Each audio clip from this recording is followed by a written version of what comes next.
మదనపల్లిలో అతిపెద్ద fashion world SR shopping mall March 8న హీరోయిన్ మీనాక్షి చౌదరిచే గ్రాండ్ ఓపెనింగ్ 3 లక్షల వెరైటీలు అతి తక్కువ ధరలు. ఇంకోవైపు ఇరాన్‌లో ప్రజలందరూ కూడా చాలా సంబరాలు చేసుకుంటున్నారు. అంటే అక్కడ అలీ ఖలీఫ్ చనిపోయాడనా? లేకపోతే మేము అన్నిటి మీద దాడి చేయగలిగామా అనేది అసలు ఎవరికి అర్థం కావట్లేదు. ఎందుకు వాళ్ళు అక్కడ సంబరాలు చేసుకుంటున్నారు? రెండు వెర్షన్స్ ఉన్నాయి. ఇప్పుడు అఫీషియల్ మీడియా రిలీజ్ చేస్తున్నటువంటి వీడియోస్ అన్నిటిలో మేము చాలా స్ట్రాంగ్ రిటాలియేషన్ ఇచ్చాము 8 దేశాలకి, అలానే అమెరికన్ ఎయిర్ బేస్లను ధ్వంసం చేసేసామని చెప్పని లోకల్గా ప్రచారం. ఇప్పుడు పాకిస్తాన్ పైన ఇండియా అటాక్ చేసినప్పుడు పాకిస్తాన్లో సంబరాలు జరిగినాయి. ఎందుకు జరిగినాయి అంటే మేము వాళ్ళ విమానాలన్నీ కూల్చేసాము, అన్ని ధ్వంసం చేసి ఇన్ని ధ్వంసం చేసి, కాబట్టి ఇంటర్నల్ గా చేసేటువంటి ప్రచారాన్ని మనం నమ్మాల్సిన అవసరం లేదు. రెండోది, ఇప్పుడు వెస్ట్ ఏషియాలో ఉన్నటువంటి ఇంటర్నేషనల్ మీడియా చెప్తున్నటువంటి మాట ఏంటంటే అమెరికా మొదటి నుంచి చేస్తున్నటువంటి వాదన ఖమేనీకి వ్యతిరేకంగా ఇరాన్ ప్రజలు పోరాడుతున్నారు. సో ఖమేనీ ఖతం అయినందుకు ఇరాన్ ప్రజలు సంబరాలు చేస్తున్నారు. సో ఈ రెండు వెర్షన్స్ వస్తున్నాయి. అందులో అది క్లారిటీ రావడం కొంచెం టైం, బట్ అంత పెద్ద లీడరు 36 సంవత్సరాలు పరిపాలించినటువంటి నాయకుడు, మత పెద్దగా ఉన్నటువంటి వ్యక్తి కాబట్టి ఖచ్చితంగా కొన్ని లక్షల మంది బయటకు వస్తారు. ఆయన చనిపోయాడంటే ప్రొసెషన్లో పాల్గొనవచ్చు, నిరసనలు తెలియజేయచ్చు, అది ఉంటుంది ఖచ్చితంగా. రెండో వైపు కూడా ఉంటుంది. ఇది దేన్ని మనం కాదనలేము అనమాట. సో ఈ రెండు వర్షన్స్ సంబరాలు దేనికి జరుగుతుంది అనేది యాక్యురేట్ గా అక్కడ లోకల్ మీడియా అయితే క్లారిటీ అవుతుంది. ఎందుకంటే అది ఎప్పుడు నేషన్ ఫస్ట్ అంటాం కదా, ఎవరికైనా. కాబట్టి వాళ్ళు నేషన్ వర్షన్ లోనే వాళ్ళు చెప్పేటువంటి అవకాశం ఉంటుంది. ఒక కొద్ది రోజులు గడిస్తే వాస్తవాలు ఏంటనేది బయటకు రావడానికి అవకాశం ఉంటుంది. ఇప్పుడు ఇరాన్ని నియంత్రించే పరిస్థితి అంటే ఇరాన్కి ఎవరు సపోర్ట్ చేస్తున్నారు? ఇంటర్నల్ గా ఎవరన్నా తెలియకుండా లోపాయికారిగా ఎవరన్నా సపోర్ట్ చేస్తున్నారా? మనలాంటి దేశాలు ఎవరైనా చేస్తున్నాయా ఏంటి అనేది చర్చ నడుస్తుంది. భారత్ ఇరాన్ మధ్య మంచి సంబంధాలు ఉంది.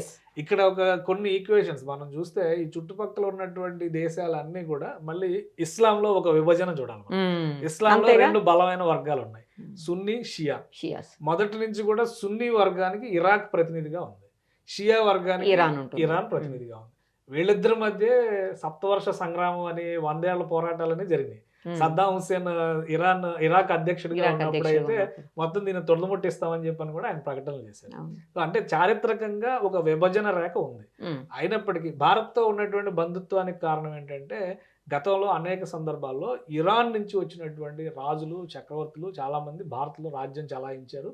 దానివల్ల సాంప్రదాయంగా కల్చర్ పరంగా ఆదాన ప్రదానాలు అనేవి జరిగినాయి. మన వాళ్ళు అక్కడికి వెళ్ళడం, అక్కడ వాళ్ళు ఇక్కడికి రావడం అనేటువంటి సంప్రదాయాలు ఉన్నాయి. అందుకని కొంత ఇరాన్తో మనకు మంచి సంబంధాలు ఉన్నాయి. పాకిస్తాన్ కంప్లీట్గా సున్నీ కంట్రీ కాబట్టి పాకిస్తాన్కి ఇరాన్ కూడా అంత సత్సంబంధాలు లేవు గతంలో. ఆ విధంగా కూడా మన మైత్రి చాలా బలంగా ఉంది.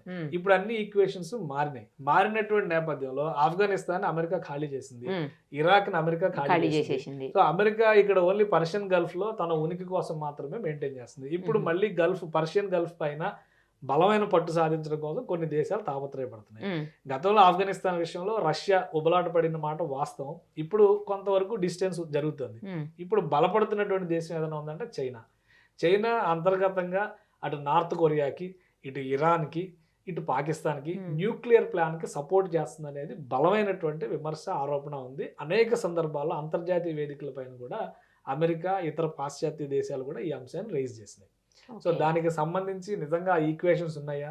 ఇప్పుడు ఇరాన్ ఉపయోగించినటువంటి డ్రోన్స్ కానీ, కౌంటర్ అటాక్ చేసిన మిసైల్స్ కానీ అసలు సప్లై చేసింది ఎవరు? అవి ఇండిజినస్ గా డెవలప్ చేసినాయా లేదా ఎక్కడి నుంచి ప్రొక్యూర్ చేసినాయా? చేసినవి అయితే ఏ దేశం? ఇప్పుడు ఆ పడినటువంటి అవశేషాల నుంచి చాలా డీకోడింగ్ జరుగుతుంది. దాన్ని బట్టి ఖచ్చితంగా తెలుస్తుంది. దాన్ని బట్టి తెర వెనక పాత్రధారులు ఎవరు అనేటువంటి అంశం పైన కూడా ఒక స్పష్టత రావడానికి అవకాశం ఉంటుంది. ఒక రీజన్ ఏంటంటే రష్యా, చైనా ఒక బలమైన బంధం ఉండడం అనేది చైనా చేసేటువంటి అనేక దుడుకు చర్యల్ని మద్దతు పలకాల్సినటువంటి పరిస్థితి అనివార్యంగా వస్తుంది కొన్ని సందర్భాల్లో, లేదా చూసి చూడనట్టుగా ఉండాల్సిన పరిస్థితి వస్తుంది. ఇప్పుడు ఈ ఘటన తర్వాత మాత్రం చైనా ఇన్వాల్వ్మెంట్ ఉంది వాళ్ళ న్యూక్లియర్ ప్రోగ్రాంలో అంటే కనుక అది సివియర్గా కన్సిడర్ చేసేటువంటి అవకాశం ఉంటుంది. ఇప్పుడు ప్రపంచ దేశాలన్నీ కూడా ఒక సైడ్ పోలరైజ్ అయ్యేటువంటి ఛాన్సెస్ చాలా బలంగా ఉంటాయి. అటు నార్త్ కొరియా, ఇటు ఇరాన్ విషయంలో తీవ్రమైనటువంటి వ్యతిరేకత వస్తుంది. మళ్ళీ న్యూక్లియర్ ప్రోగ్రామ్స్ కానీ, న్యూక్లియర్ ప్లానింగ్ కానీ చేయడం పైన బలమైన వ్యతిరేకత ప్రతి దేశంలోనే ఉంది. ఈవెన్ ఐక్యరాజ్య సమితి కూడా గతంలో ఖండించింది. అందరూ కోరుకునేది ఏంటంటే యుద్ధం వద్దు, శాంతి చర్చల ద్వారా సమస్యను పరిష్కరించుకుందాం, అదే చెప్తున్నారు.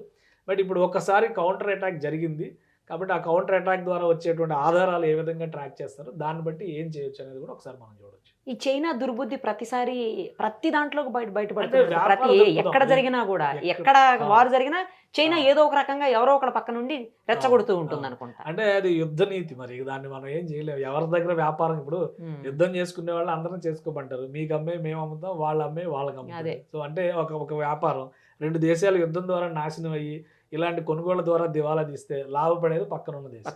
రెండో ప్రపంచ యుద్ధం జరిగేటప్పుడు 1942 వరకు అమెరికా ఎంటర్ కాలేదు, కానీ 1939లో యుద్ధం మొదలైంది. ఈ 3 ఏళ్ల పాటు అమెరికా చేసిన పాత్ర ఏంటంటే, జర్మనీ అడిగితే జర్మనీకి ఆయుధాలు సప్లై చేసింది, జపాన్ అడిగితే జపాన్కి ఆయుధాలు సప్లై చేసింది, అన్ని కంట్రీస్ కి బిజినెస్ చేసింది.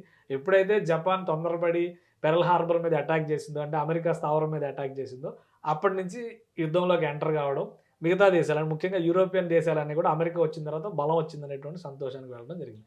సో ఏ యుద్ధం జరిగినా ఒక 2 దేశాల పతనం జరుగుతుంది, మరొక దేశానికి లేదా మరొక 2 దేశాలకు లాభం జరుగుతుంది. అలాంటి వ్యాపార దృక్పథంతోనే చైనా ఇది చేస్తుందా, జియోగ్రాఫికల్ గా కూడా తన డామినేషన్ కోసం అదొక అవసరం. ఎందుకంటే ఇప్పుడు మీరు జాగ్రఫీ వైజ్ గా చూస్తే చైనా ఈ మూల ఉంది, అంటే ఇటు నుంచి సౌత్ కొరియా, జపాన్, ఇటు నుంచి అమెరికాకి మళ్ళీ ఇటు వ్యాపారం చేసుకోవడానికి మార్గం ఉండొచ్చు. అంటే సుదీర్ఘమైనటువంటి పసిఫిక్ మహాసముద్రం. కానీ యాక్చువల్ వరల్డ్స్ పాపులేషన్ అంతా ఉండేది వ్యాపారానికి, బిజినెస్ కి అవకాశం ఉండేది ఆసియాలో. సో ఈ ప్రాంతంలోకి చైనాకి ఎంట్రీ లేదు. ఇటువైపు ఇండియా అడ్డం ఉంది కాబట్టి బంగ్లాదేశ్ ద్వారా బే ఆఫ్ బెంగాల్లో నుంచి హిందూ మహాసముద్రంలో అడుగు పెట్టాలని ట్రై చేస్తుంది. ఇటువైపు పాకిస్తాన్ సహకారంతో అరేబియా సముద్రంలో అడుగు పెడితే ఇటు పర్షియన్ గల్ఫ్, ఇటువైపు మళ్ళీ హిందూ మహాసముద్రంలోకి రావడానికి ఒక అవకాశం ఉంటుందని చెప్పని ఒక ఆలోచన ఉంది. కాబట్టి చైనా చేస్తున్నటువంటి ప్రయత్నం ఇదంతా కూడా ల్యాండ్ లాక్డ్ ఏరియా, ఇటువైపు వెళ్ళడానికి అవకాశం లేదు. ఆల్రెడీ కజకిస్తాన్ కానీ, మంగోలియా కానీ ఇటువంటి దేశాల్లో కొంత భూభాగాలను ఆక్రమించుకున్న చరిత్ర చైనాకు ఉంది. అటు పైన చూస్తే అంతా రష్యా ఉంది. కాబట్టి ఎటు ఆప్షన్ లేదు. ఎంత ప్రయత్నం చేసినా చైనా దక్షిణాసియా, పశ్చిమాసియాల మీదుగా మాత్రమే హిందూ మహాసముద్రంలోకి ఎంటర్ కాగలదు. ఆఫ్రికా కానీ, ఇటు పర్షియన్ గల్ఫ్ పైన కానీ వ్యాపార దృక్పథాన్ని చాటుకోవాలంటే కానీ ఇది ఒక్కటే మార్గం. అందుకనే భారత్ని ఉన్నంత కాలం కెలుకుతానే ఉంటుంది. బంగ్లాదేశ్ తోనో పాకిస్తాన్ తోనో ఏదో ఒకటి రెచ్చగొట్టే చర్యలకు దిగేటువంటి అవకాశాలు అయితే స్పష్టంగా ఉన్నాయి.